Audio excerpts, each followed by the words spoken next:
No, Alabama showed a lot of resilience today, and Bryce Young's just a magician. Like he's just that good. He's just that dude. Um, like Will Anderson, will probably be a top 5 pick. Um, in that environment, overcoming the deficit and the penalties, and having a chance to at least go ahead by a field goal with 30 seconds left. Yeah, uh, you know, you couldn't ask for more from Bryce Young today. He made 2 bad throws in a full game where they were constantly down or trading scores. Just insane how good he was today. And Hendon Hooker was pretty good. Was really good today, and Jabari Small was really good today. Obviously, Hyatt was the player of the game. You catch 5 touchdowns, go ahead and get that honor. So I think Alabama will end up being fine. I think it's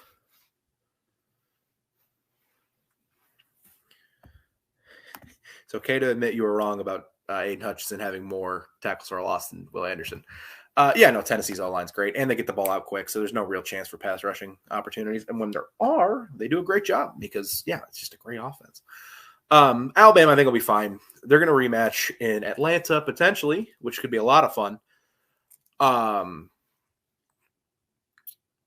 If Tennessee can get by Georgia in Athens in 4 weekends. Oh, my God. We're only in week 6? Week 7? We're in week 7, right? God, I'm tired and sick. So let me start wrapping this up, folks. It'll be 11-1. I don't think Jackson Dart is the quarterback that's going to beat Alabama, and I don't think the Grove Vaught Hemingway is going to be the atmosphere that Knoxville was today. But thanks for listening to Alabama Postgame Live at the Voice of College Football. Tennessee wins 52-49 over Alabama, and what's going to be the game of the year? Like if something beats this for game of the year, we're in for a treat. And if Tennessee loses to UGA, they're not going to Atlanta. So that's just, it's so hard. That game's going to be so important. Subscribe, like the video, subscribe to all our channels. I don't think we have a Tennessee channel. You can look it up, Voice of College Football Tennessee. If I am, I'm wrong. I'm sorry. To the guys on that channel, or the girls on that channel, whoever's doing that channel. I just don't ever see it when I'm making my marks to like which channels to try to broadcast to.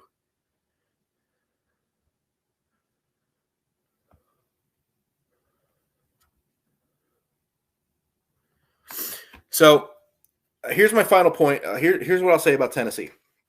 The tough thing for Tennessee is if they lose to Georgia, don't make it to the SEC championship game, and Alabama makes the playoffs, because if they win the SEC title, Bama will make it. There's no argument. No free promotion. How do I block that comment? I'm just not going to show it. No free promotion. But so it's going to be tough. Like in that case, where you take Georgia or Tennessee, it'd probably be Georgia, just because Georgia then would have beaten Tennessee. So Tennessee still, I won't call it an uphill climb to make the playoffs, but they're still in they still have some work to do, even though they're going to be in a top 4 spot, just the way the schedule works out. Join our Voice of College Football call-in show at 11:30 Eastern over on the main channel, The Voice of College Football with Mark Rogers.